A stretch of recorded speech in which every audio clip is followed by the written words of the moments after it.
Welcome to the Sports Angle on PRConnectionsRadio.com, the voice of new media, here in the sports entertainment capital of the world, Las Vegas, Nevada.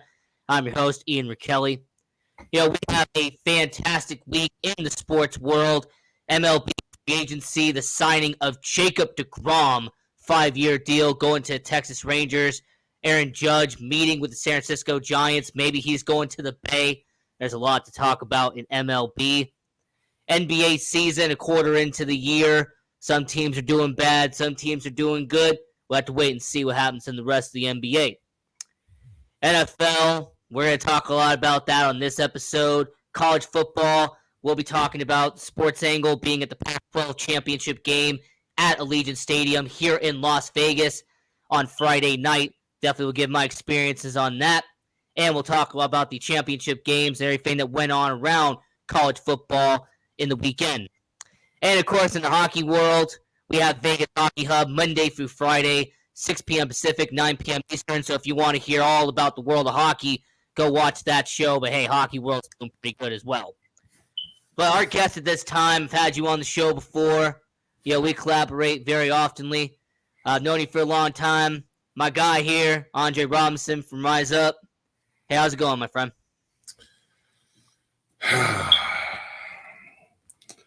All I got to say is, acknowledge me. What's going on, Rocco? Hey, you know what? We'll definitely see. I'm a New Japan guy. Wrestle Kingdom going to be in January, but you already know. Facts. You keep us updated on all the New Japan stuff. Shout out to you, man. Appreciate you again. Thank you for allowing me to be on the show. Absolutely. Will Ospreay, Kenny Omega, going to be a 5-star match probably. So getting into the football world of it, and before we get to that, I want to ask you quickly, I mentioned it in the opener. Yeah, Jacob deGrom, no longer a New York Met. He's no longer be playing in Queens, signed a 5-year deal with a 6-year option, which could make him up to $222 million out there in Texas. So what do you think about the Texas Rangers? The past 2 seasons, Corey Seager, Marcus Semien, Jacob deGrom, they've been spending a lot of money past 2 off seasons out there in Texas. I see what they're trying to build in Texas. They say everything is bigger in Texas. The only thing that's not bigger in Texas than in New York is that they don't get championships like New York. Let's be clear on that, okay? I see what you're doing. Mets, bet, whatever. The Mets, bets, fine, whatever. Once again, giving up some pivotal player, even though you're pretending to be contenders, but being pretenders. I'm so tired of talking about the New York Mets, to be honest with you. They give the allure of the Arizona Cardinals in football, the pretenders of baseball, the New York Mets. Welcome. So shout out to Dalton, Thomas, Dennis, Sean, all people in the chat right now. What's up to all of you? And since baseball, we're going to stay there for the first 5 minutes and then get on to the NFL.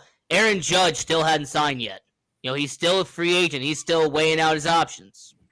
LA Dodgers, New York Mets, New York Yankees, potentially go back home because he is a San Francisco Giants fan at heart. So, Andre Robinson from Rise Up Sports, right now on this episode, Aaron Judge will be a blank in 2023. New York Met. Okay, there you go. New York Met. I'm going to tell you why. Because the Mets make moves like this. This is what the Mets do. They give up one pivotal player, thinking maybe they'll get another one that'll boost I told you, pretenders, man. This is I told you. It's so similar, so indicative. Pretenderville. Jacob deGrom is phenomenal. Phenomenal pitcher. I don't know why you want to give up bullpen pitching. We all know. You watch baseball, you cover it, I cover it. Bullpen pitching is super important. Super important. So much more important. We've watched small ball teams win championships with great bullpen pitching. Okay. So, I mean, I wouldn't be shocked if the Mets go all out to try to get Aaron Judge to keep him in New York, smack in the face to the Yankees. The Yankees, I mean, I've heard a lot in the media how the Yankees fans are not thrilled that Aaron Judge did not take the last offer. So I highly doubt that he'll be a Yankee coming up this season. I mean, he could go to L.A. He could be a Giant. I mean, he could go west. You know, Feibel went west too. I mean, after all, he was from Fresno State. After all, that's where Aaron Judge is. He's out there in Fresno. Absolutely. He could be going back home. Yeah. And Sean out there in the chat said he'd be a Giant. You say he could be a Met. I'm going to stick with my original prediction. I think Aaron Judge still going to L.A. He's going to become an L.A. Dodger. Oof. I mean, them freeing up $100 million. Someone told me that was for a reason. A team like the Dodgers, they don't just free up $100 million for no reason. So I'm going to stick with my prediction that Aaron Judge will be a L.A. Dodger next year. And we will all agree here that New York Yankees, they just lost their face of the franchise this offseason. He's not coming back. He's not putting on the pinstripes. However, I will say, Hal Steinbrenner, Brian Cashman, if you want to pay me the $37.5 million a year that Aaron Judge turned down, I will be happy to oblige. All right, if you want to pay me $37 million, go right ahead. Makes two of us. Yeah. Come on with it. Yep, there you go. And actually, Thomas said that he will be a New York Yankee. So I find it interesting how the chat, everybody's very diverse, all around. I like that. Now, getting into our picks for NFL Week 13, we're going to start out with kind of a doozy, unfortunately. But hey, you have to start out slow and then eventually get to a bang. You have the Pittsburgh Steelers taking on the Atlanta Falcons, being played at the Mercedes-Benz Stadium out there in Atlanta, who just did the SEC Championship game, which we'll talk about later in the show. But you have the Pittsburgh Steelers, Atlanta Falcons. According to FanDuel, the Pittsburgh Steelers 1-point favorite in this game. So, Andre, who do you have here? Going to go with Kenny Pickett or Marcus Mariota? Who do you got? First and foremost, Pittsburgh will be looking for their first win streak of the season. They have not had a win streak yet. But shout out to Patrick Freeman, by the way, who's out there in Atlanta right now. He was out there at Mercedes-Benz Stadium doing this thing with his business. And I'm going to pick the Atlanta Falcons. I'm going to be honest with you, just for the simple fact that I think that Atlanta, 5-7, holding on over there. They got something to fight for. A little bit more than the Pittsburgh Steelers at 4-7 right now in their division. Pittsburgh's 2-4 on the road. They're not the best road team. I like what Kenny Pickett is doing. Sometimes he has his moments, but pretty good. The run game with McFarland looks okay. But how long will it sustain? The Atlanta Falcons this season are 4-2 at home. So get ready for Marcus Mariota and those guys to put up or shut up. I'm going to go with the Atlanta Falcons by a field goal, by the way. T.J. Watt is questionable for this game, too. Atlanta is still in it. As long as Tom Brady and those Tampa Bay Bucks are struggling, as long as the New Orleans Saints can't get nothing done, Atlanta's still in it, folks. Now I'm going to have to agree with you, Andre. With the Pittsburgh Steelers, they're fighting for the Tank Bowl. They're trying to get a better pick in the NFL draft, try to build some assets around Kenny Pickett. But the Atlanta Falcons, they're trying to win their division, 5-7. They win here. They go 6-7. So at worst, you're around 500. At best, you're doing a home playoff game in 2023. So give me the Atlanta Falcons here. And you know what, Dennis? Hey, Dennis, my good friend. It's always good to see you here. Carolina will win that division. I think Carolina's focused on getting a top 5 pick. Carolina? You want my genuine reaction. I think that they're trying to get a top 5 pick right now. The Carolina Panthers. The Panthers. The Carolina Panthers is trying to win the division. No. Shout out to Steve Wilkes, though, by the way. He definitely deserves a chance at an actual head coaching job. But, I digress. No. Carolina ain't winning the division. Sorry. Now, we're going to have our first blowout of the week. I mean, the Baltimore Ravens, 9.5-point favorite, according to FanDuel, taking on Broncos country. Let's ride out there in Denver with Russell Wilson, the team that has abandoned Russell Wilson. Let's just be blunt. So, Andre, who do you have here? You're going to go with Denver or you're going to go with Baltimore? Because, hey, with that 9.5-point spread, that's a lot. Okay, first and foremost, it's a lot, and I'm gonna tell you why. Because the Denver Broncos are the most boring team to watch in football. Yes, thank you. Night night. I just was talking on my show earlier today. I don't want to give Russell Wilson 2 minutes of my time on anybody's show. Nobody's show. Okay. The Broncos are boring on prime time or not. And they didn't just abandon Russell Wilson. Russell Wilson got exposed going to Denver. He's exposed. Seattle definitely knew something when they decided to ship him off to Denver and let him do what he do in Denver. No.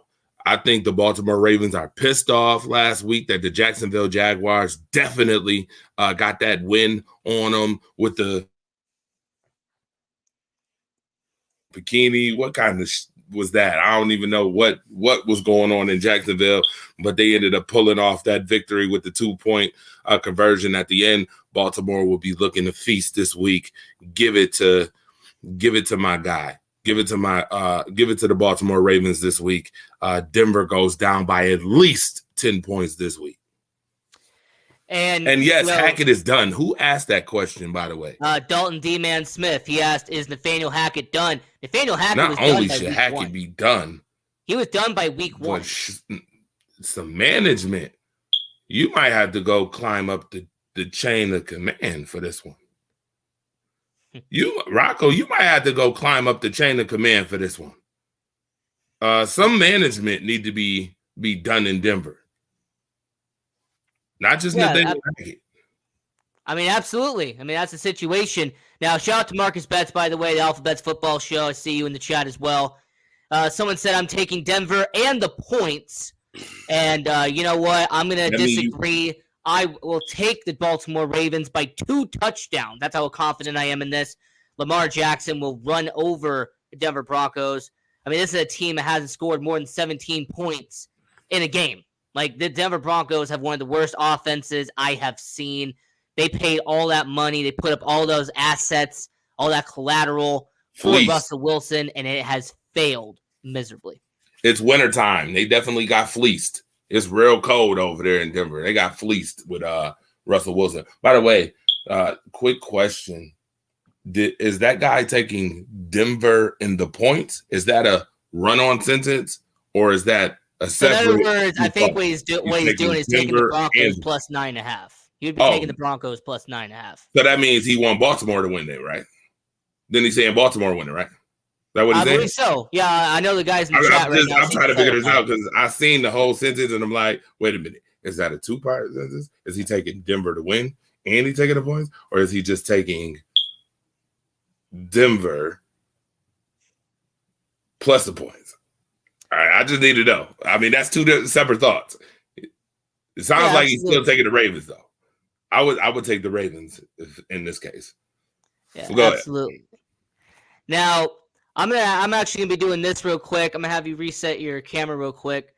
However, when it comes to the Packers and the Bears, that would be our next matchup. You know, our next matchup would be Green Bay versus Chicago. And you know, the thing is, the reason why I brought you on is because I wanted to get your reaction for why the Chicago Bears will beat your Green Bay Packers on Sunday. Yo, you know what? You said you was going to start this thing off with a doozy, and then you started it off with a doozy, and now it's getting hot. You're starting to get warm. You're starting to get warmed up. You want the fire starter to get real hot, and I see what you're doing here, Rocco, but I'm not taking the 3-9 Bears at all. You already know what happens every single time we meet. You know what happens. Every single time. It's like missionary every single night when we meet.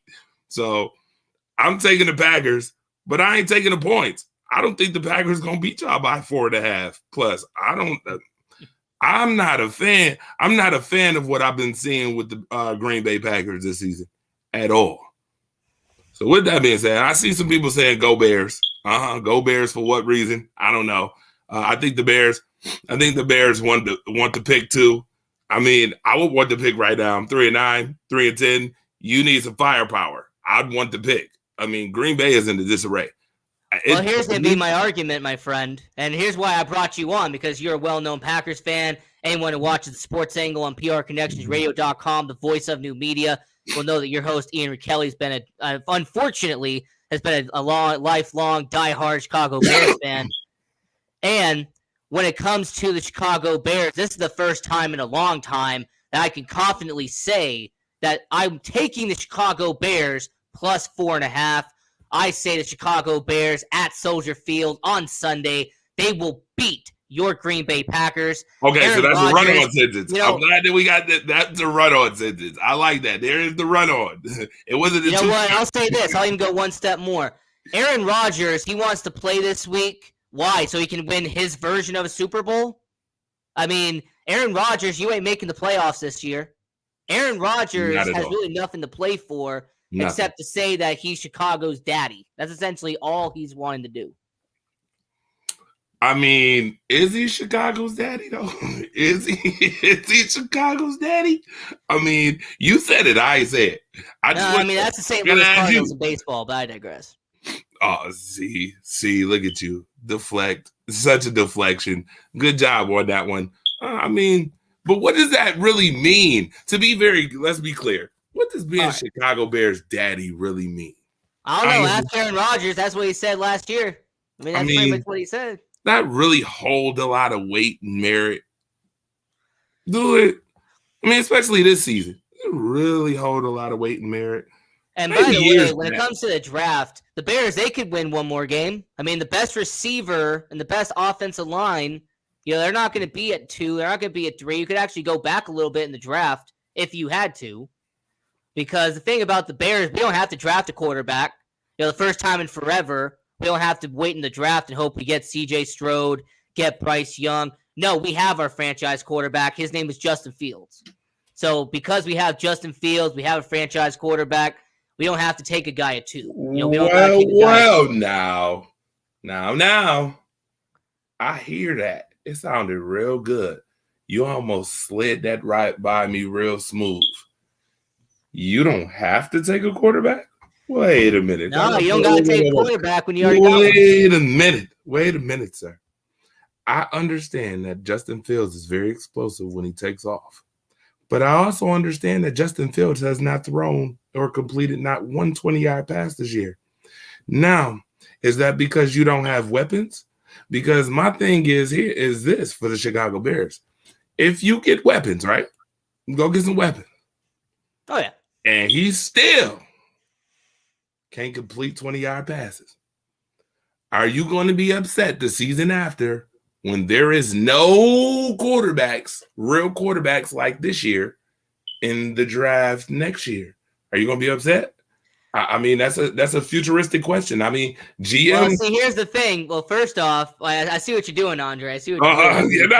I give you props. Mm-hmm. However, unlike your Green Bay Packers, who drafted a quarterback to be on the bench for 3 years, the Chicago Bears, we're not going to draft a quarterback. We're not going to draft a quarterback 2 years after we drafted our franchise quarterback. And besides, we have $145 million in cap space. And I'll say that once again, $145 million in cap space. Yeah. If we had to, we would sign the 5 best offensive linemen in the NFL offseason that would protect Justin Fields. We can go out and we can get the best wide receiver on the free agent market if we had to. When it comes to Chicago Bears, when you have $145 million in cap space, that gives you a lot of leverage, a lot of flexibility. So I like what you did there. I like how you mentioned the $145 million. 145. Hey, Will Anderson to the Bears, Dalton. Yeah, we need defensive end help as well. All right, Will Anderson. Do that mean that you're gonna overpay? Did you mean you gonna overpay for some players? Is that what you was just pretty much trying to say, Rocco? It's the Chicago Bears specialty. We overpay in the offseason and then they leave after 3 years. I like the honesty. I mean, didn't we overpay for Brandon Marshall? Didn't we overpay for? I can keep going down the list. I mean, if you really want me to, I could probably name about 40. So. The Chicago Bears would overpay for this Poland spring water that I'm drinking right now. So, yeah, you did. That's why I gotta ask you. This is a meeting of the minds. Franchise quarterback.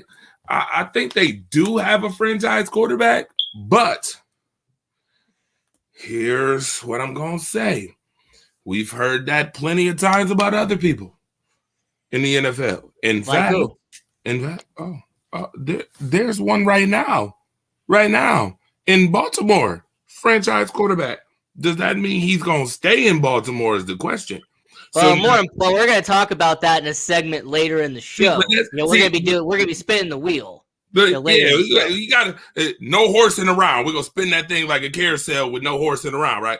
I'm just saying that you're going to be very mindful and very cautious. And when we say franchise quarterback, do that mean that teams are going to keep these quarterbacks just because, and that's why I mentioned getting the weapons. Now, if he don't perform next year the way y'all want him to perform and he ain't throwing like y'all want him to throw, are you upset that you didn't draft a quarterback? Not really. I mean, the other thing is about the Chicago Bears, their system is run-oriented. I mean, that's been their offense for the last 40 years. Their last 40 years has been running on the offense first, passing second. I mean, I can go all the way back to Walter Payton, Gale Sayers. I mean, the Chicago Bears were literally built off of the running game. I rarely have ever seen the Chicago Bears in my lifetime be a pass team first. So even if you got a solid receiver, if you go out and get the best receiver on the free agent market, it really doesn't mean that we're going to be targeting him 100 times a year. I mean, that's just the honest truth. We don't know. True, I understand that. And you talk about tradition, and I think this is why these two teams are having some issues. That's a good question, by the way, for our Bears on Sunday. How many rushing yards did the Eagles put on the Packers last week? Oh, we already know Jalen Hurts had 150 in the first. Oof. We got David Montgomery, we got Justin Fields. We got some good guys. It's ridiculous. It is ridiculous how many yards they had on the Green Bay Packers. Just pathetic. Yeah. Again, too much tradition sometimes hurts. The last time the Chicago Bears won a game, won something that mattered, I watched Refrigerator Perry running the football. Hey, funny enough, Dennis Holmes, In Your Fingers podcast, I've had you on the show plenty of times. You said Caleb Williams from USC could be there in 2024. Funny you mentioned Caleb Williams because I was at the Pac-12 championship game at Allegiant Stadium here in Las Vegas. Caleb Williams was in that game. The first half, Caleb Williams looked like a Heisman winner. He looked like a great player. But then that second half, I don't know. I mean, I don't know if he's going to stay healthy, by the time he gets to the NFL. I mean, that college football game, that's going to put a lot of wear and tear on Caleb Williams. Did you peep what I was doing while you was mentioning them? Oh, yeah.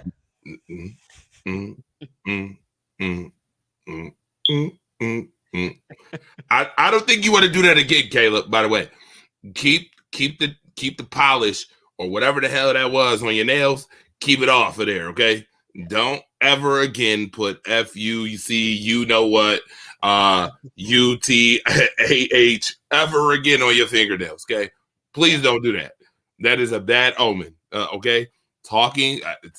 Listen, I just witnessed a game, and it wasn't the Pac-12 championship, but it damn sure was a bowl eligible game with UB in Akron, and I literally just watched the same thing about people talking trash too early, doing too much trash talking, and then they get their boots smoked, or they pay for it, or the football gods interrupt, and they get involved. Wait, so what happened in that game, by the way? UB and Akron, what happened there?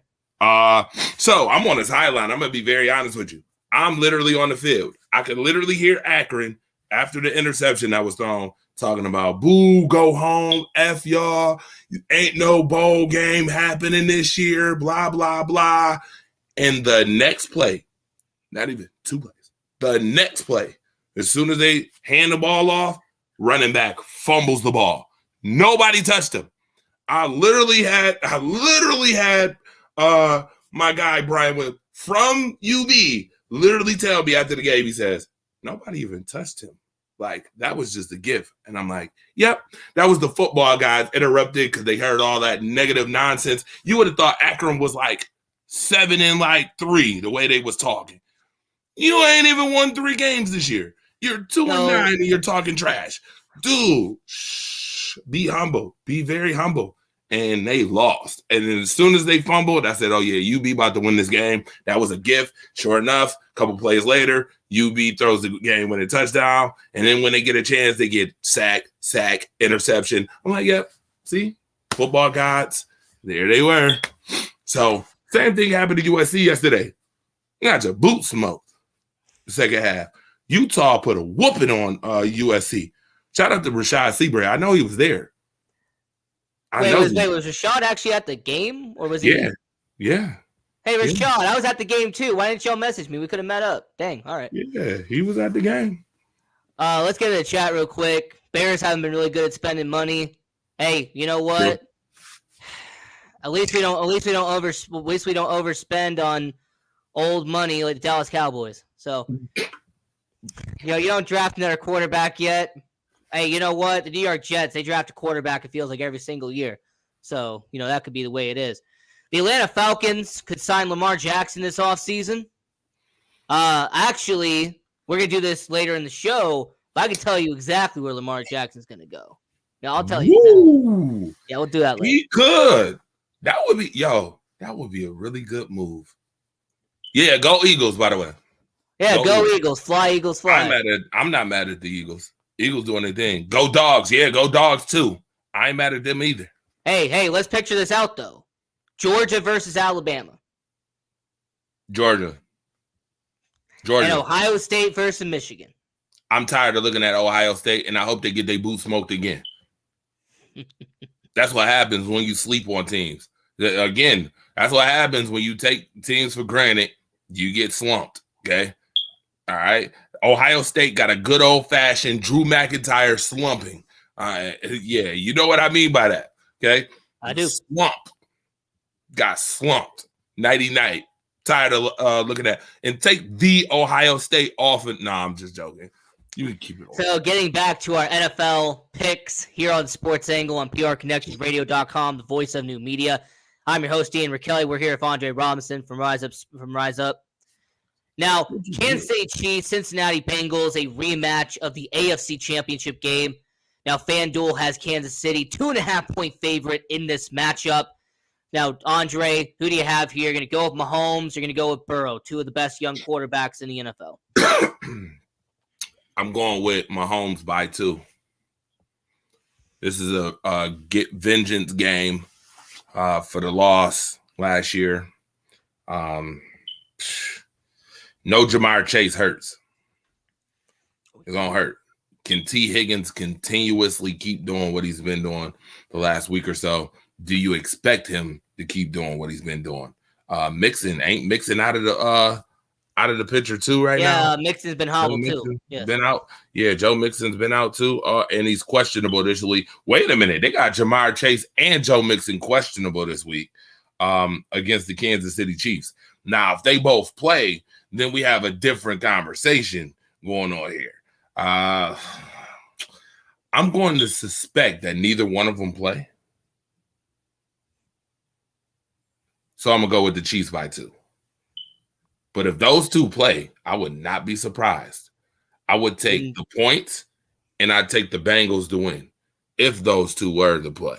I'll take, you know what? Sean, man, you making me want to change my pick, man.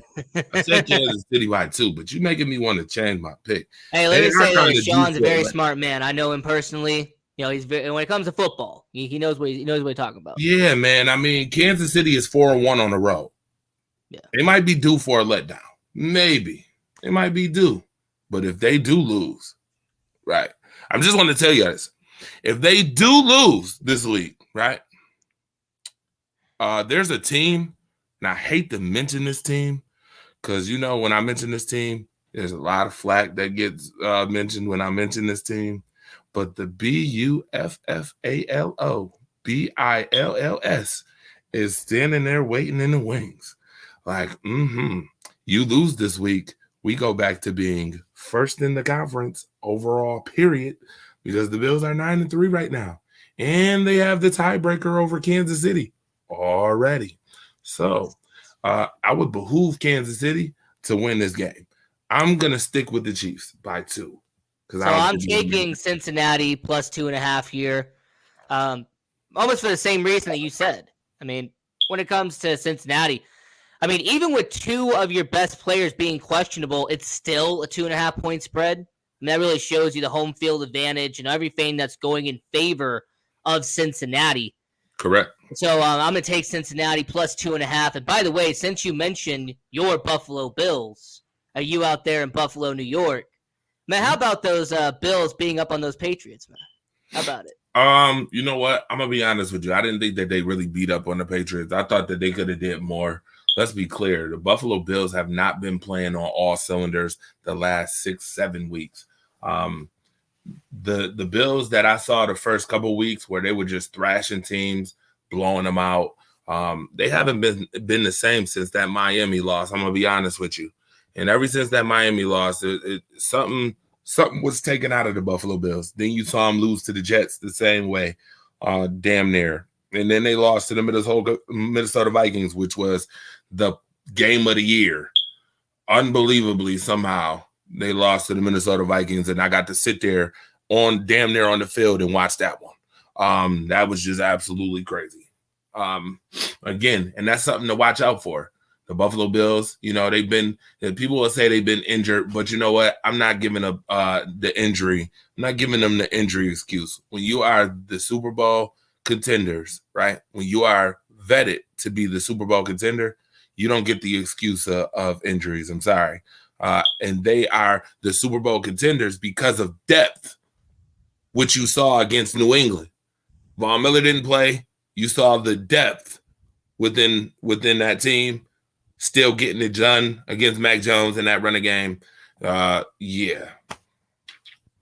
Good for the Bills, 9-3, but they could do better. They should be better than 9-3. No, Dalton Smith, D-Man Smith, appreciate you breaking the news. Reported 15 minutes ago that Colorado has officially announced Deion Sanders to be their new coach.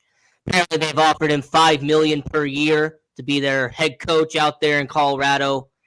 Now, my immediate take on it is I kind of wish he would have continued at Jackson State. I thought what he was doing for HBCUs was fantastic. I loved what he was doing there. But hey, man, money talks. It could have been Auburn. It could have been Colorado. There was going to be some college football team, some D1 school that was going to offer Deion Sanders a lot of money to be their head coach. So, Andre, what do you think? Well, Deion Sanders apparently offered $5 million per year to go to Colorado. Well, he stuck with the theme to his hit song long time ago. Must be was it the money or music? It's the money. The money. Could have been one of them. Yeah. It was the money. Must be the money, right? Yeah. That's what it was about. I mean, it was about money. I don't like the move, though. I'll be honest with you. Jackson State undefeated. Their SWAC championship game is coming up. 12-0, I believe. Yeah. Coming up. Yeah. Deion don't need the money. Let's be clear on that. Deion do not need the money. Deion got money, plenty money. I think what he did for the HBCUs, putting them on, giving them a bigger light to all HBCUs, especially all HBCUs, not just his own. With what he did at Jackson State, I think was phenomenal. I think that's something that should have still been continued and built upon. They had a press conference. They talked about, well, would you take on Alabama? And he said, no, not until I get the front line, the offensive line built in Jackson State. When I heard that, I got the idea of maybe, he thought that this was going to be a long-term, situation where he's going to build it. And then maybe we would get to see that phenomenal showdown later on in his career. Now you go to Colorado, and it's like, I guess a follow-up question would be, with all the recruits and everyone that he has brought into Jackson State, would he bring some of them with him? The whole transfer portal and everything that now exists. I mean, he could. And that's going to be the question. That's what's remained to be seen. Can he build up Colorado the same way he built up Jackson State? Yeah, Colorado went 1-11. I would know as a University of Utah fan, we absolutely smoked them this year So see, that's like you built the nice little townhouse, right? You built the townhouse. It's all good. and then you leave the townhouse to go back to the hood to build up, or go back to wherever it is, to build up a mess, take that mess and build it up again. I mean, I give them props in some way, shape, or form. It takes a lot of confidence to go from being undefeated HBCU to go to a 1-11 team that's, in the bottom of the dumps, that's been smoked multiple times. To be fair, that team really hasn't been relevant. That team really hasn't been relevant since Eric Bieniemy left. I mean, it really hasn't been relevant since him. So. Got to get those Rams out of the bush, bring them out the bush, and let's roam.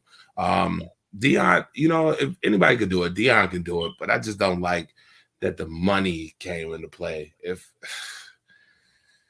I don't know, put it on a Libra scale. I would have rather seen him build up the HBCUs a little bit more and then make a move like that.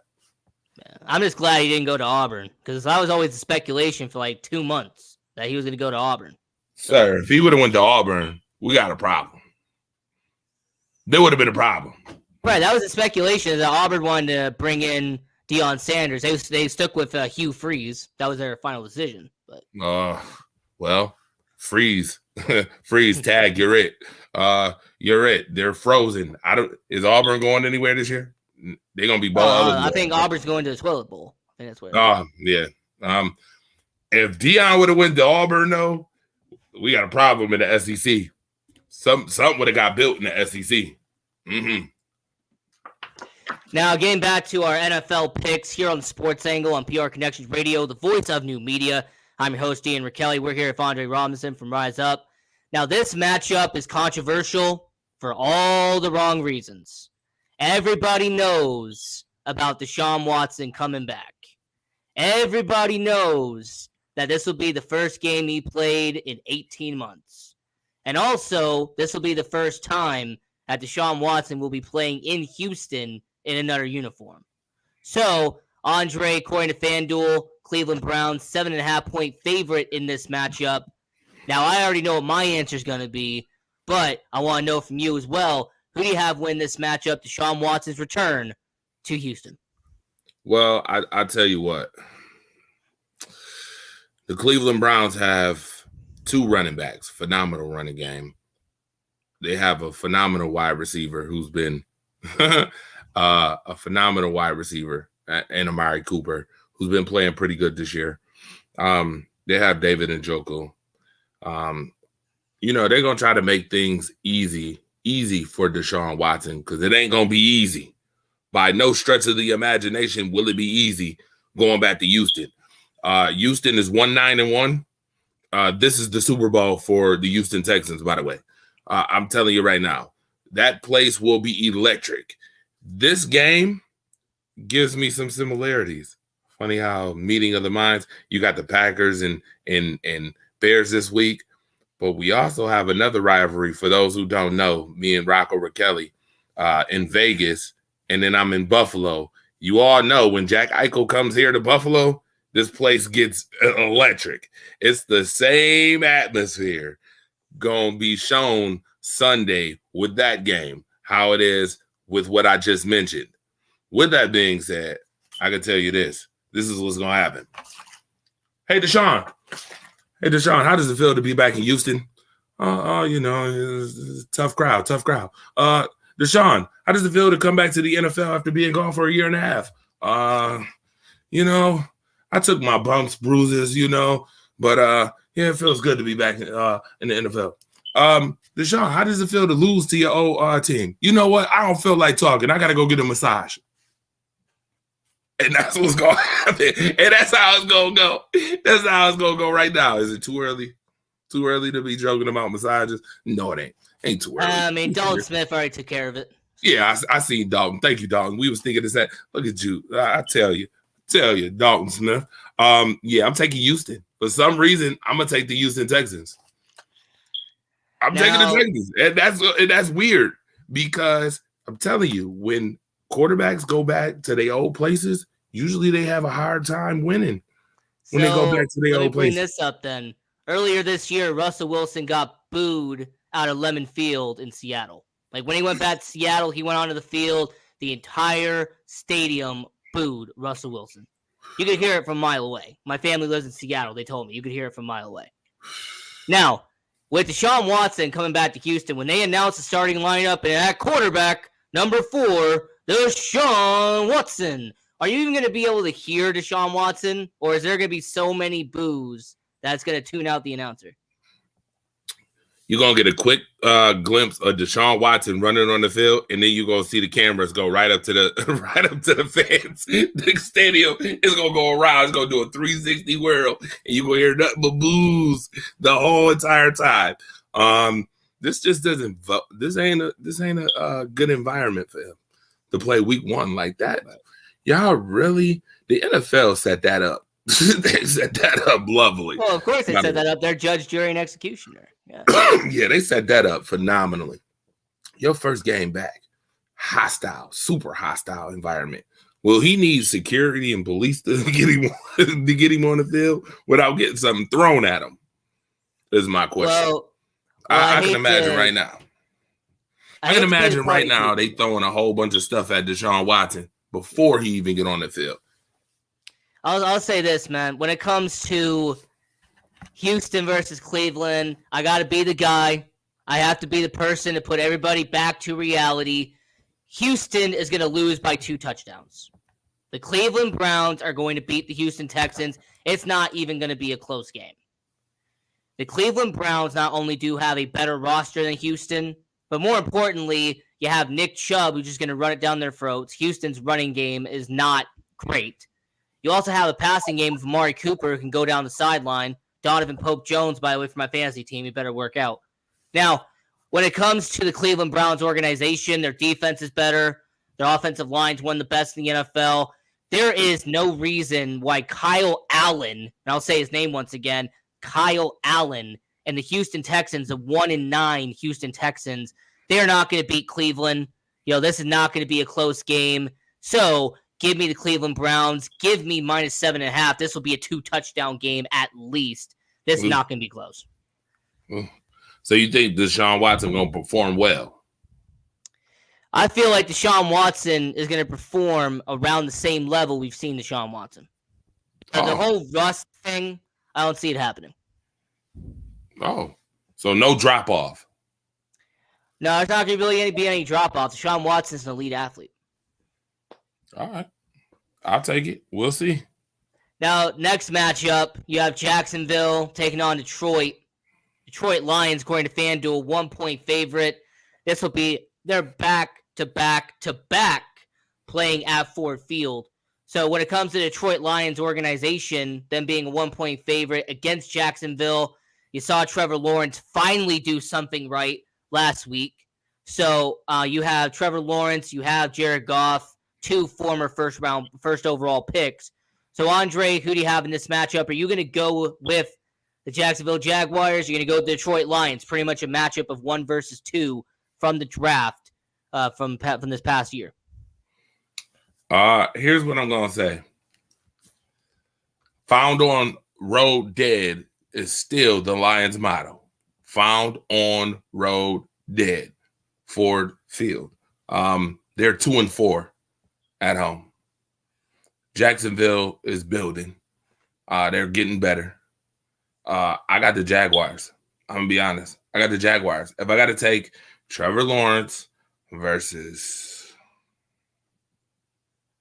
the Rams' old quarterback, that's his name. The Rams' old quarterback. All right. And Mr. Goff, who has I thought you were going to say the best quarterback at Cal since Aaron Rodgers. Oh, no, I was going to say the guy who has another sports last name besides football. Yeah, I'll take Trevor Lawrence. I'll take the Jags. And I'm going to take them by 2-3 points. Yeah. Now, I'm going to be going with the Detroit Lions here. I will take them by a field goal. I say Detroit Lions, they will get the job done. I have not been a fan of Trevor Lawrence. I still think that he is going to be a bust by the time it's done and over with. I mean, Trevor Lawrence was literally set up to fail with all of the comparisons, with all the hype that Trevor Lawrence had coming out of Clemson. People were setting him up to fail. I've said that since day one when he got drafted. Did a live stream here on the Sports Angle. I said it then. I'll say it now. I'll probably say it 5 years from now. I just don't see Trevor Lawrence working out. I still think he'll be a bust. So give me the Detroit Lions. Give me them winning by a field goal. And Detroit will be carrying momentum in the next year.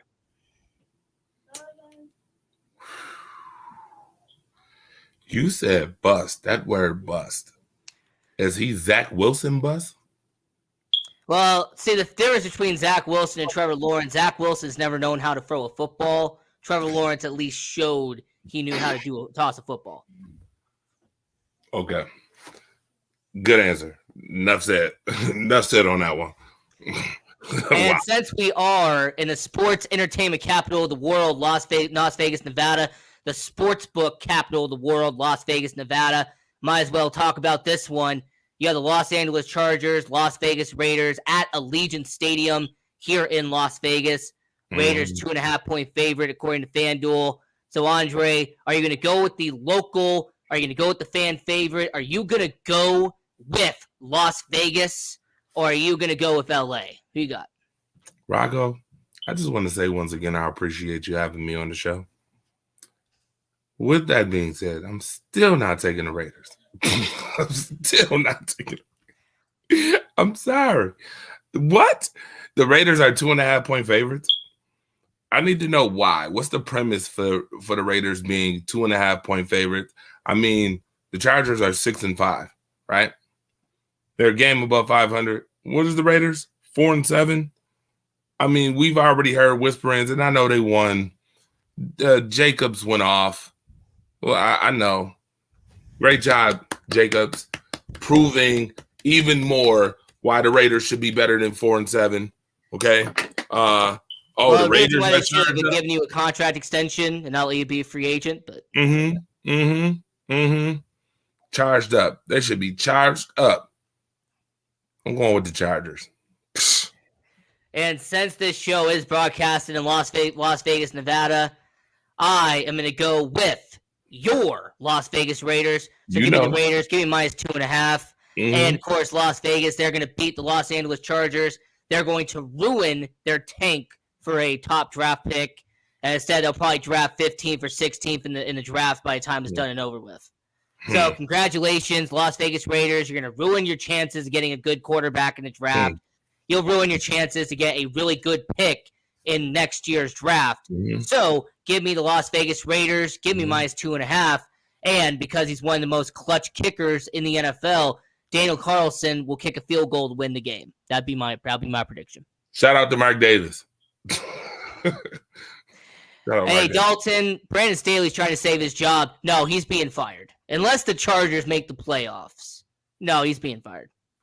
Yeah, he's on the hook. Arr. And speaking of LA, LA Chargers, now let's go down to LA Rams. Let's stay at SoFi and let's talk about those Rams for a minute. Wait. You have Seattle Seahawks, 7-point favorite according to FanDuel. You have Geno Smith, the MVP candidate, Geno Smith, at minus 7. So, who do you have win this matchup, Andre? You have the Seattle Seahawks, Los Angeles Rams. Who do you have? Here's the Rams. That's the whole season right there. Hold on. Okay. Throw away. Throw the whole season out. The Rams is not winning this game. It's over. All right. It's done. Take the Seahawks. The Seahawks need to win because they didn't win last week. We already know what happened last week. Take the Seahawks this week to win against the Rams, who have already threw away their whole entire season, 3-8. It's over. Okay, it's over. It's a done deal. Peace. In the Middle East, ROCK in LA. All right, get the Rams out of the bush. Get them out of the bush. All right, go with the Seahawks. Hey, Thomas, my good friend. I already told you who my Super Bowl pick is. So of course, you go with the Eagles versus the Bills in the Super Bowl. Of course, Thomas would go there. That's not a bad pick, though. It's not a bad pick because to be honest with you, the only team that I see giving Buffalo any issue in the playoffs for real, on that on that front is Kansas City.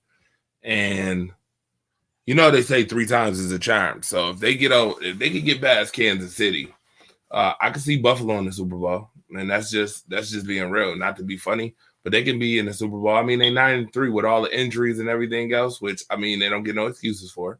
But they very well can make the Super Bowl if they could get it done. And the Eagles, phenomenal.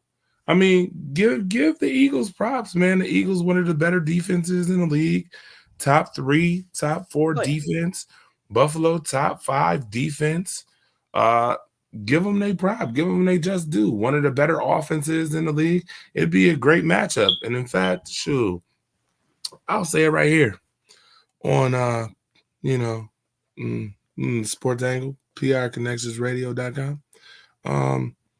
I would not mind meeting a young Dennis Holmes for a show. If that happens, wouldn't mind. It'd be nothing but fun. I'd have a whole lot of fun. That'd be a hell of a game to watch. Buffalo, Philly, the irony of that. Now, since this, I've been watching plenty of Seattle Seahawks games because my family lives up in Seattle. The Seahawks are not known for blowing out teams. The Seahawks normally keep games close at the end. Most of the Seahawks games they've been playing, they're maybe 3-point games, 4-point games. They really haven't been blowouts.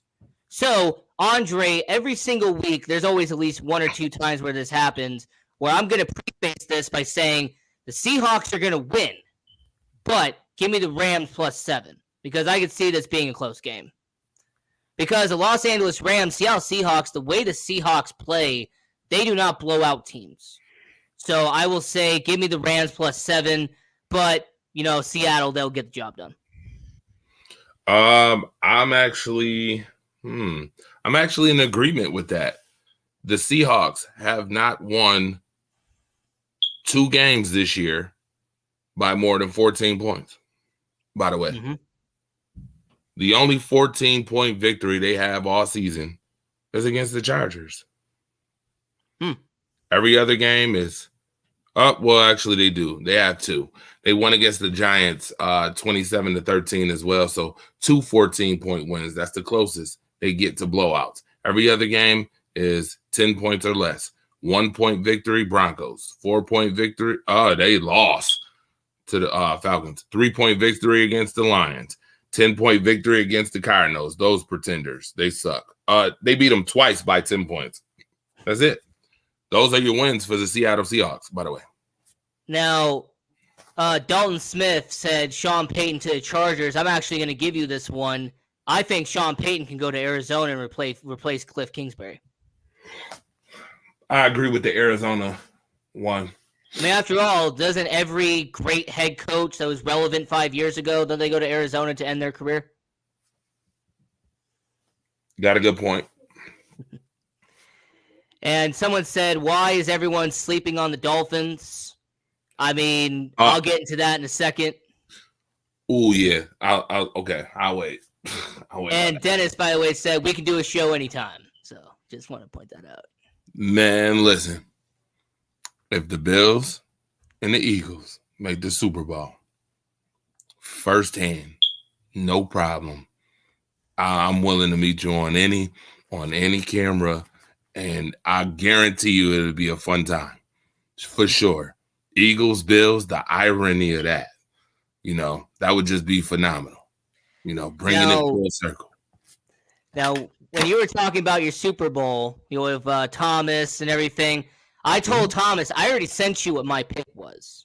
And Sean, you're in the chat as well. You already know what mine is because it's this one right here. The Miami Dolphins in the AFC, Tyreek Hill, Jalen Waddle, Tua Tagovailoa, taking on the NFC equivalent San Francisco 49ers. Go to sleep. The best defense in the NFL, San Francisco 49ers. Go to sleep, Rocco. And according to FanDuel, the 49ers 4.5-point favorite in this matchup. So, Andre, this is my Super Bowl prediction. having Tua, having Miami with Jalen Waddle and Tyreek Hill taking on Christian McCaffrey, Joey Bosa, the best defense in the NFL, and San Francisco. So, Andre, who do you have win this matchup? Who do you have winning the matchup of your preview to Super Bowl in Arizona? San Francisco, Miami, who you got? Ha. I like the play on words. Onomatopoeia. I love the play on words that you just had there, buddy. But number one, Miami ain't going. Miami is not going, okay, to no damn Super Bowl. Okay? They ain't going to no Super Bowl. You can stop this right now. I don't know what this Miami talk is. Sean, nobody's sleeping on the Dolphins. You want to know why? Because the Dolphins is loud enough that we all can hear those Miami Dolphins. Yeah, you know what? No. Oh, no. Don't do that. See, you put that up. You put those last two up for a reason, and I'm glad that you did. First and foremost, the first time me and you get back on the air one-on-one, it's got to be something super special. Even if, you know what? Even if they don't, fine. We'll make it happen. Some way, somehow, we'll make it happen. But the first time, it's got to be a special one. And number two, Dalton, yeah, that would be like Bad Boys 3, once again, Will Smith, Martin Lawrence, coming back for another one. Or that'd be like the Friday that everybody been waiting on, Chris Tucker, Mike Epps, Ice Cube. Yeah, that it's got that amount of volume, So it just can't be on no just regular Degula, Smegula type It's got to be some special. Like, it's got to be something special. And with that being said, the 49ers are special this year. I don't know why y'all keep these damn Dolphins, the tuna cans y'all keep talking about. Bro,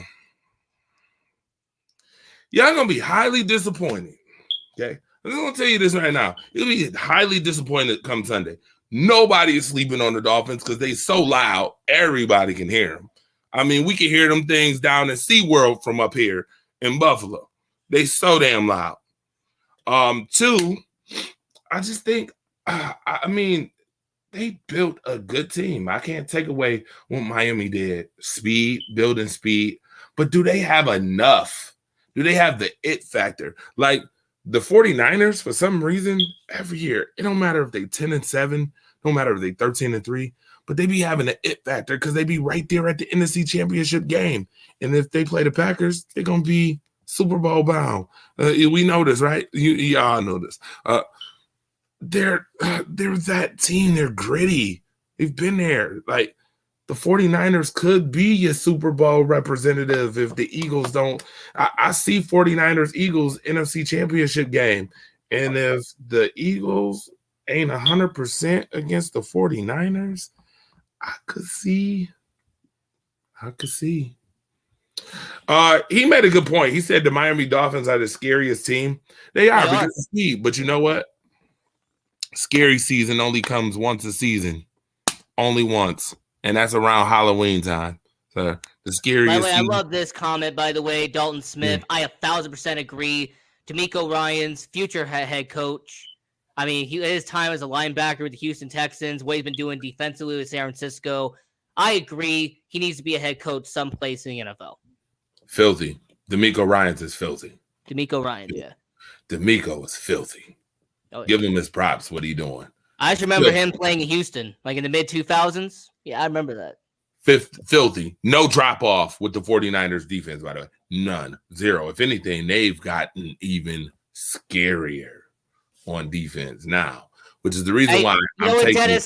Dennis, I liked you for a second. Then you said the 49ers are going to lose to the Cowboys. What? Hey, the Cowboys lose to the 49ers, all right? Hey, it's like air. You know, it's like air. You take a deep breath, the Cowboys losing to the 49ers is what happens. You know, it's three absolutes in life, Dennis. Life, taxes, and the Cowboys losing to the 49ers when it matters the most. That's what happens. He gonna need Jordan Sparks. He gonna need Jordan Sparks to get some air up in Dallas. If you think that the Cowboys is beating the 49ers, what they learned from last year, getting their boots smoked? And Dalton, absolutely, he should. Mike McDaniel should be in Coach of the Year conversation. I mean, he should, but he won't win it. He's been doing. He should, but he won't win it. He should, but he won't win it. He will not win Coach of the Year. Now, as we got into the 1 hour mark here on Sports Angle on PRConnectionsRadio.com, the voice of new media, I have Miami here. I'm taking Miami plus 4.5. So I'm taking Miami plus 4.5. I see them winning this game. So let's move over to the NFC East versus NFC East. You have the Washington Politically Correct taking on the New Jersey Giants. And currently, Washington 1.5 point favorite in this matchup. Now, I'm going to start this out, Andre, by saying the New York Giants will win this game at home at MetLife. I think Washington, I like Ron Rivera, Bears legend Ron Rivera. But to me, the Giants just have a better team overall. From top to bottom, Giants are better than Washington. But Andre, who do you got? Well, my answer to the question earlier, the Coach of the Year is coming from that division right there. From the NFC East this year. Definitely. It's either Dable or Sirianni who's getting it from Philly. Either or. I'm taking the New York Football Giants just for the fact that you got Brian Dable over there who's been coaching very well. Saquon Barkley having a phenomenal comeback season. If he ain't comeback player of the year, I don't know what to say to anybody. What happened to Kenny Golladay, by the way? They're doing this without Kenny Golladay, who was supposed to be so great and phenomenal. They paid money for it. Here's what happened. Matthew Stafford made Kenny Golladay $72 million. Oh, that's what happened. For sure, because Kenny, where are you? However, I feel like the New York Giants should sue Kenny Golladay for robbing a bank. Yeah, like you can't find him. I don't know where he is, and they're still where they at right now in the division. But do not sleep on the Commanders. Silently 7-5. Silently 7-5. Winners of 4 straight. Watch out. Watch out now. The Commanders could win this one. It's Heineke time. Yep. Ooh, yeah. Don't sleep. The Giants cannot sleep. I'll take the Giants, but I hope they ain't sleeping. I will say every time I say Heineke, I think of Heineken for some reason. Anyway. I know you do. Now, this matchup is supposed to be good. People keep telling me this matchup's going to be good, but I don't believe them at all. I think this matchup is going to be boring, in my opinion.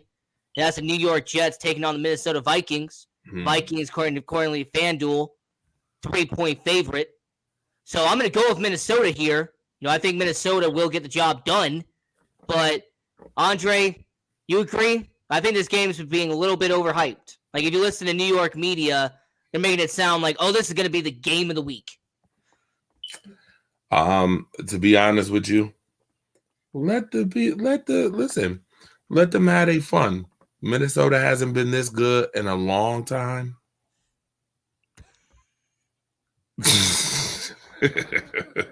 I like you, Ron. You're invited to Vegas anytime. That wouldn't be Ron. That would listen. The dig. I love the dig. They deserve it. You know why? Because we've been digging on other teams for the longest. You know what team you are. All right. I took the Falcons this week too. That's kind of mean that you would put the. No, it ain't. It ain't mean. I can understand the Packers deserve it. But speaking of the Vikings, getting to the Vikings Jets game, Sauce Gardner versus Justin Jefferson. That's why it's being hyped. Major hype. Defensive Rookie of the Year versus best wide receiver in the league. He could be Offensive Player of the Year, actually. The Giddy King. Yeah, Justin Jefferson. The Jets have a really good defense, though.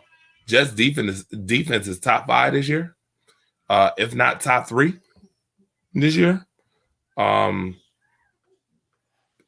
looks good with Mike White.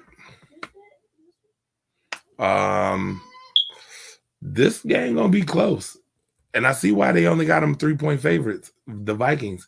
I just don't see the Vikings having another letdown at home like they did against Dallas. I think they're gonna be charged. They're gonna be revved up. No skull chants are gonna be loud, super loud and proud this week. They're gonna need it. I'll take the Vikings 23-20. Now, I don't want to exclude our Twitter audience out there, hashtag Sports Angle, to engage on the show. So on Twitter, someone said the Jets are ranked 5th on defense. So to answer your question, they're ranked 5th. Okay, so they're 5th. So who's the first 4? I think it's San Francisco, Dallas, Buffalo, New England, Jets. Who else? Am I missing somebody? So the top 5 in terms of defense is San Francisco at 1. Oh, the Saints. Yeah, so San Francisco is at 1. Dallas is at 2. Mm-hmm. 3 is the Denver Broncos. 4 is Tampa Bay, and 5 is New York. Oh, wow. They must have shifted from the week before. Okay. Tampa Bay? Yeah, Tampa Bay. How about that? Boy.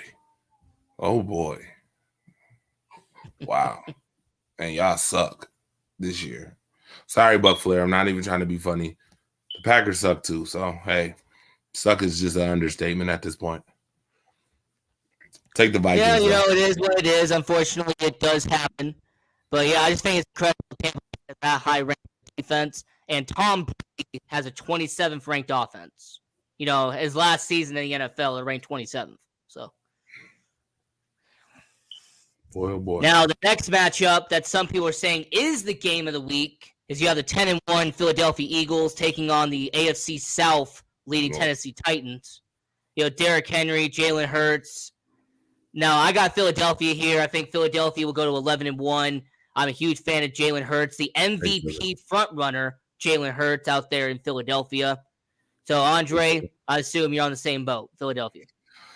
Well, I'm on this Philly boat this week just for the simple fact is if you have to ask what Tennessee Titans team is coming to play this week, take Philly. When in doubt, scream it out, shout it out. EAGLES, Eagles. I won't say Sheagles, okay? Not even trying to be funny. Eagles. Take the Eagles. Eagles have proven that they can win anywhere, and they're at home this week, and they're at home where they're most comfortable, and you know how to give it up at home. Oh, yeah. Yeah, I definitely know exactly what happens there. And the Sunday night football matchup, you have the Indianapolis Colts led by Jeff Saturday, taking on the Dallas Cowboys, America's team. Now, FanDuel has the Cowboys at 10.5. Now, Andre, who do you got here? First and foremost, can we before we even get into the pick, can I tell you that this game should have been on a Saturday to represent the coach over there in Indianapolis? It should have been on a Saturday. Sunday night football game, the Cowboys and Colts, a Sunday night football game.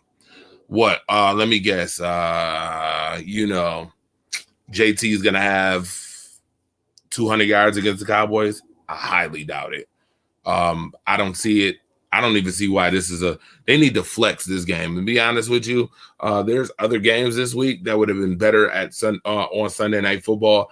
I would have even respected putting the Browns and Texans over this game because this one ain't even going to be close. A Sunday night. I actually think it should have been the Chiefs versus Bengals, to be honest. Yeah, I would have seen that game.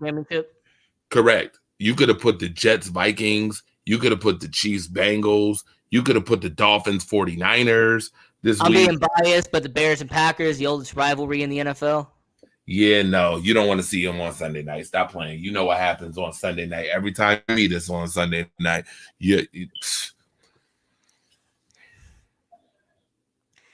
and you know it. Sean, you bring up the fact that the Cowboys are the most watched team in the league. Cowboys.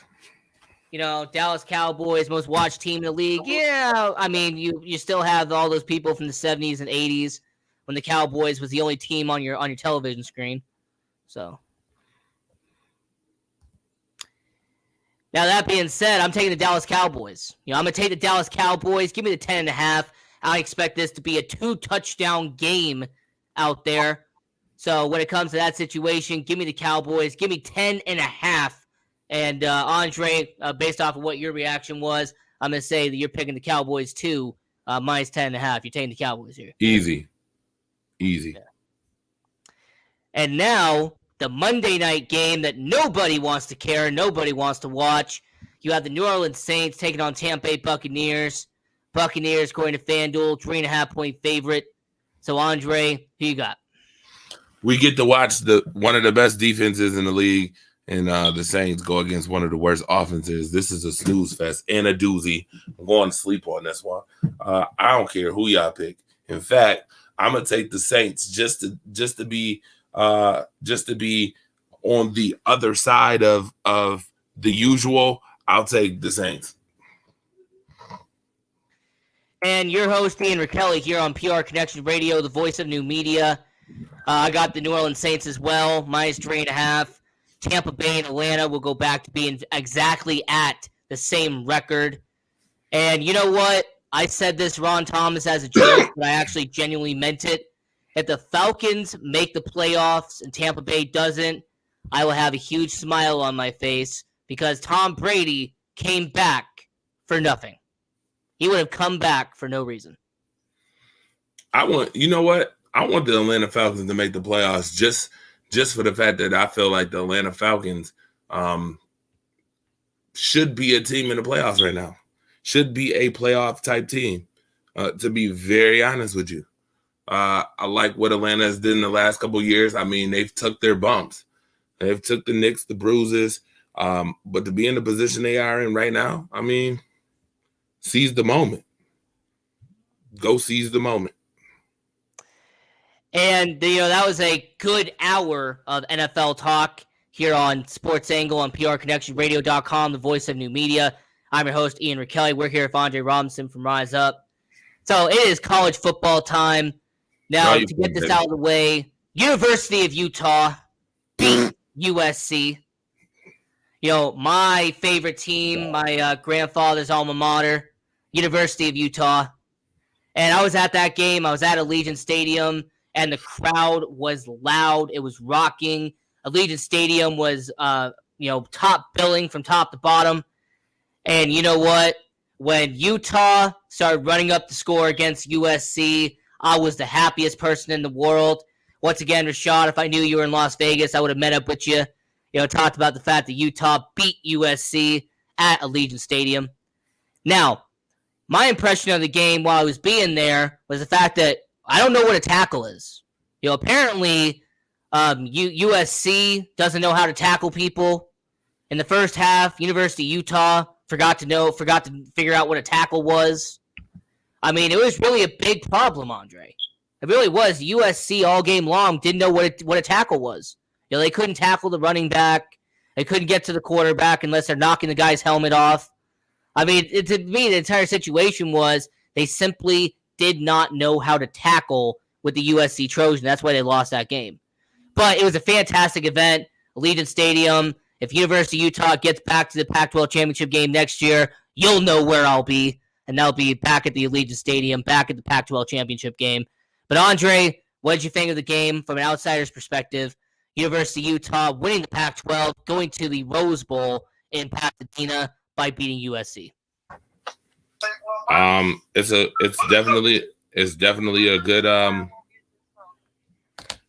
a good moment for the Utah Utes. Again, you can't sleep or slumber on certain teams, man. Utah came in there with the mindset of we don't care where we are. We're going to do what we like to do. And they did just that. And USC did exactly what they like to do, which is choke it up for the last couple seasons. They've been choking it up. They have not been the USC Trojans. I don't know if the Trojans broke this week and they gave it up, but not a good week. Not a good week for the USC Trojans. They were talked highly. A lot of people talked them up. 8th ranked, right? 8th ranked in the country? Yeah. When it comes to University of Utah, they beat USC both times. Both times USC came to Utah, and Utah sent them packing both times. Oof. Yeah, some people just have some people's numbers. It all depends. It all depends on who. Again, I've heard the saying about styles make fights, But I also will say, just sometimes some people just got your number, and it's hard to get over that. And I will say, with about 15 minutes left here in the show, when it comes to the rest of what happened with college football, Kansas State upsetting TCU at AT&T Stadium out there in Jerry's World. I mean, TCU could not afford to lose that game. It was very simple. If TCU beat Kansas State, they are locked into the college football playoff. It's done and it's over with. But with Kansas State beating TCU, a problem now arises. And the main problem is, Andre, and the people watching around the world, if you're the college football playoff committee, what team is out? Is it Ohio State? Is it Alabama? Or is it TCU? One of them's got to go. So here we go with the infamous argument over strength of schedule again. SEC usually trumps. 2 losses by Alabama. We all said, they gone. They ain't going to be in the title hunt. But you got to remember that those 2 losses by Alabama were less than 7 points, both of those losses. Both of them combined are for 4 points. Oh, 4 points. There you go. So both of the losses, less than, 1 point. I think it was a 1 point loss and a 3 point loss, right? That was correct. The committee not going to see that versus TCU losing in overtime with your Big 12 team. I get it. You got out of that conference just so you can get in this conference so you could be more recognized, but they ain't going to recognize you that damn much. I'm going to be honest with you. I would not be surprised if Alabama and Ohio State, because that's where the money is too, sneak into this ball game. And TCU was out. As a matter of fact, I said it earlier in the show. I said if TCU doesn't win, they have no argument in this case because you know how the NCAA plays it. They have no argument, no dog in the fight. It's over. They're done. Well, an argument that I made earlier in the week was if it was Oklahoma and not TCU, there would be an argument. If it was Texas and not TCU, there would be an argument. But simply put, TCU is not as valuable as a commodity as Alabama is. TCU is not going to bring in as much money as Ohio State is. And when you compare the matchups, how much money the College Football Playoff Committee will make off of a Georgia versus Alabama semifinal, how much money they will make off of a Michigan versus Ohio State semifinal. That's actually a reason why I'll say right here on record, I will not be shocked if Georgia is at 1, Michigan is at 2, they put Ohio State at 3, and then Alabama's at 4. So that way you have an SEC semifinal and a Big Ten semifinal. So that way you make boatloads of money in 2 high-profile and high-energized rivalries in college football. Yeah, I could agree with that. Now, I know that somebody do we want to see, though, but wait a minute, though. Do we really want to see Ohio State and Michigan again? I know the College Football Playoff Committee would. Having that rivalry once again, I mean, that would be... To me, I would rather see Michigan, Alabama, to be honest with you. Well, here's the thing. Somebody on Twitter said, how about the inverse? So Alabama will be at 3, Ohio State will be at 4. So that way, if Georgia beats Michigan, or Georgia beats Ohio State and Michigan loses to Alabama, it would be Georgia versus Alabama. Or if Ohio State beat Georgia and Michigan beats Alabama, it would be Ohio State versus Michigan in the finals. Someone on Twitter pointed that out. I'm okay with either. It'd be a higher stakes in the finals if it was a rivalry game versus in the semifinal. Right, correct. And I agree with that. That's why I mentioned it. I would rather see Michigan and Alabama because I would love to see what those 2 teams do against each other. To me, that's a rivalry you don't see very often. They're both phenomenal defensive teams. They both know how to get it going on offense. As you've seen, Michigan is actually up right now, 28-19. So fourth quarter, they're on Purdue's 48. in the Big Ten. So, I mean, they're staying at number 2 if they win today. I'll tell you that. They'll stay at number 2. Then you just got to swap who's 3 and 4. Ohio State only lost 1 game. It was a blowout. Alabama's got 2 losses, 4 points. I honestly think they move Alabama to 3. Just because the SEC is king. I would not be shocked if Alabama goes to 3, Ohio State goes to 4. So you mentioned Michigan. They beat Purdue. You know, they're going to be on their way to beating Purdue. Georgia, they absolutely steamrolled LSU by 20. And then you had Clemson, who absolutely beat up on North Carolina. That was pretty much a no contest with Clemson wrapping up the ACC. Now, I don't know if you've seen the reports for the projected 12-team playoff in college football, but the idea is that 6 of the 12 teams would be conference champions, and then the remaining 6 would be the highest-ranking teams that did not win their championship. So very quickly, I want to know your thoughts on that. The idea that half of them would be conference champions, and the other half would be the highest-ranked teams that didn't win their championship. So 1-2, 1-2. It's almost like NFL format. In a way. I'm not upset about that. Give us more football. Who doesn't like more football? The reason I mention it is because somebody brought this up, and actually I forget who the person was, otherwise I would have given you the credit.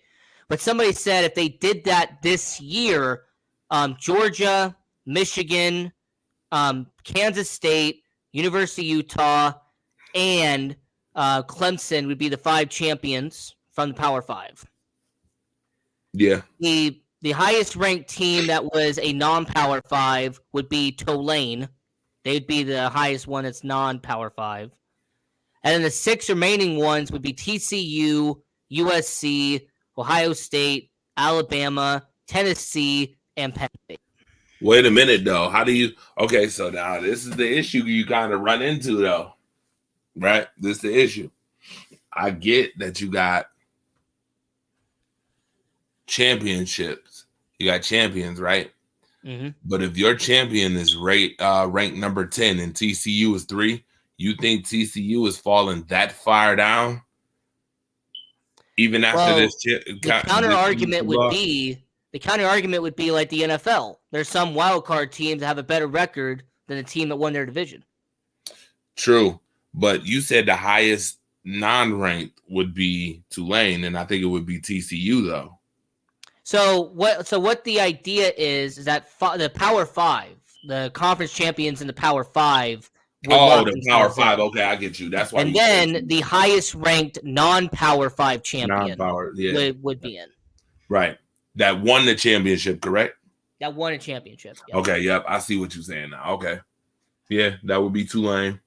And then it would be followed up by TCU. And then again, TCU probably would fall further than Alabama or in Ohio State. Right. That's tough. I mean, I like it. More football. Who don't like football?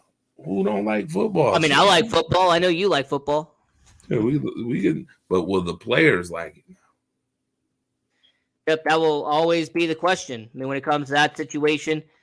Now, when it comes to this show, we have about 10 minutes left here on the Sports Angle on PR Connections Radio. I'm your host, Andrew Kelly. We're here with Andre Robinson from Rise Up. Now, we're going to be doing a segment very soon for the last 5 minutes where we're going to be spinning the wheel on who's going to be a starting quarterback for who next year. But very quickly, I want to ask about the Detroit Lions real quick. Do you believe Detroit will be a playoff contender next year? So 12 months from now, will the Detroit Lions be a contender for the playoffs in 2023? My first question as a GM is, what is their salary cap? So when it comes to Detroit Lions, their salary cap for next season will end up being $23 million. So they only have $23 million in cap space. No, not enough. Not enough. I don't see enough moves GM wise being made for Detroit to be a teams like again. Now here's the caveat though. The caveat is Jared Goff is getting $30 million next year. If they did cut him, which by the way, do have a potential out this upcoming off season, the Detroit Lions would have $10 million in dead cap, but that would hypothetically save them $20 million. So it could go up to $43 million in cap space if they cut Jared Goff. I'm gonna still say no because to me, I felt like Detroit would have to win the division in order to be a playoff team because what you're seeing from this NFC now, we got to give the NFC East credit. We did not give the NFC East credit when they was the NFC least. Now they're the NFC beast. All right, you got 4 teams with all winning records in that division right now, all 4. And with what you've seen this year, do you see any of them building on that next year? Yes, I do. Brian Dable over there. I see the Cowboys being the Cowboys, the Eagles building on what they've done this year. I can see 3 playoff teams right from the NFC East, which means every other team has to be a divisional winner. And then there's 1 team left over. Do you see Detroit being any of those teams next year, maybe? Well, I mean, it's really hard to say because of what happened this year. I mean, I don't think most people would have had the Washington Commanders be a potential playoff team this year. But see, I don't even think that they're the playoff team. I said 3, not 4. Right, but my point is that, like, the New York Giants, most teams didn't have them as a playoff team. Now people believe they could be a playoff team. Okay, so I did, though. I didn't think that they were going to be this damn good or this good right now. But okay. I did just because, obviously, Dable came from the Buffalo stature, obviously a successful organization right now. And I think a lot of that, plus with the fact that the assistant GM went over there and from the Bills and became a GM over there, with those two connecting, is already, you have some continuity with that. And then being able to bring some other pieces over there. I thought that the Giants would be playoff contenders. What I didn't think is that the Eagles would be this damn good this year. I'll be honest. I didn't think the Eagles would be this damn good. Like, this is. I mean, I had them win the division. I mean, I had Philadelphia winning that division, right? It's exciting. I thought that Dallas might have took a little drop, but Dallas didn't take a drop because Cooper Rush won mad games for him this year, even in the thick of things. Right, yeah, exactly. You know what I mean? So, I mean, you got 3 teams right there, and then the rest is division. You got 2, 3, 4, 6. Is Detroit 7? I don't know if I see that yet. I mean, it could be. I mean, Green Bay is falling off. Chicago, there's still 1 year left in that rebuild. So I bet Chicago after this offseason, they're still going to be 1 year away. NFC South, pretty much they're eating each other alive. Then the NFC West, Arizona, Kyler Murray doesn't have the heart. Seattle Seahawks, depends on what they do with Geno Smith. And the LA Rams had the worst Super Bowl hangover I've ever seen in my life. Yeah. I mean, it's tough. I mean, they could.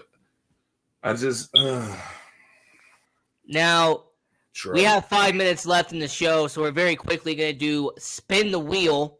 I'm going to give you a team, and you're going to tell me who is going to be their starting quarterback next season.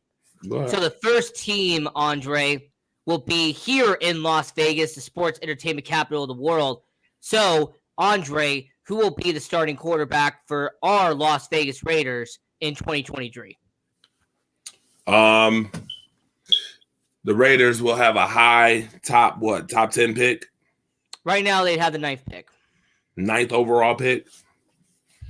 I'm going to say C.J. Stroud is the quarterback. I'll take Stroud. I think Bryce Young goes earlier. I think Will Levis could go earlier. I think Hendon Hooker can go earlier. He could go earlier. I mean, If you look at the big board rankings, I mean, Will Levis is 2. The second quarterback to come off the board. Bryce Young is the first one. You got C.J. Stroud is the third from Ohio State. I think that at least 2 quarterbacks come off the board within the first 8 picks. Now, I'm actually going to go with the free agent route. So I have the Las Vegas Raiders picking up Lamar. I have Lamar Jackson going to the Raiders division as Justin Herbert, Patrick Mahomes, and Russell Wilson. Woo! Lamar going to that division? Oh my goodness! Woo! Yeah, a dogfight in that division for real. Now we have 2 more teams left. We have 3 minutes left. So, who will be the starting quarterback for the New York Giants in 2023? Daniel Jones. I have Derek Carr. He goes from Las Vegas to New York. That's my prediction. I mean, it could happen. Daniel Jones could go sit the bench. I mean, he ain't the greatest quarterback. Yep. And then we got 2 minutes left. So the last one, who will be the starting quarterback for the New York Jets in 2023? Mike White. Mike White will finally get to showcase his talents. But I do think that the Jets could draft a quarterback as well, because I don't think Zach Wilson is it. And your host, Ian Rakelli, has Jimmy Garoppolo being the new quarterback of the New York Jets. Jimmy Garoppolo goes to San Francisco, and he becomes a New York Jet. Can I ask why you said that? Because the New York Jets are known for picking up quarterbacks that really should not be good quarterbacks. Wait a minute. Okay. I'm going to need you, as much as I don't like Jimmy G, I haven't liked Jimmy G too much, but I'm going to need you to put some respect on his name. I said that same thing when you know who became the quarterback over there, and we see how long that lasted, okay? And then you ended up having to pay. If I was Jimmy G, I'd still be on some J.G. Whitworth, 877 cash now, right now, San Francisco. Pay me right now, damn it. All right? Now we have 60 seconds left in the show, so Andre, plug your content, tell people where they can find you and any projects you're working on. All right, this is easy. I appreciate being on the show. Rise Up Family Sports Network, Rise Up Family page on Facebook. Also, Twitter, Rise Up Family on Twitter. You can get us on TikTok too, Rise Up Family on TikTok, Rise Up Family for Life on Twitch. Wow. And what I will say is this. Journalism is super important. I could plug all day long, but the most important thing to me, as far as journalism, is seeing people go high and fire with the journalism. We need more voices like Ian Rakelli, Rocco Rakelli. So plug him. You see where I'm at. NCW2, Jaw U Club, all that. But plug people like Rocco Rakelli for real, because that's the future coming up. And that's what matters the most. All right. Absolutely. I appreciate that as well. Go check out his content. And until next time, this is the Sports Angle on PRConnectionsRadio.com, the voice of new media. We have new episodes every Friday. So until then, have a good one.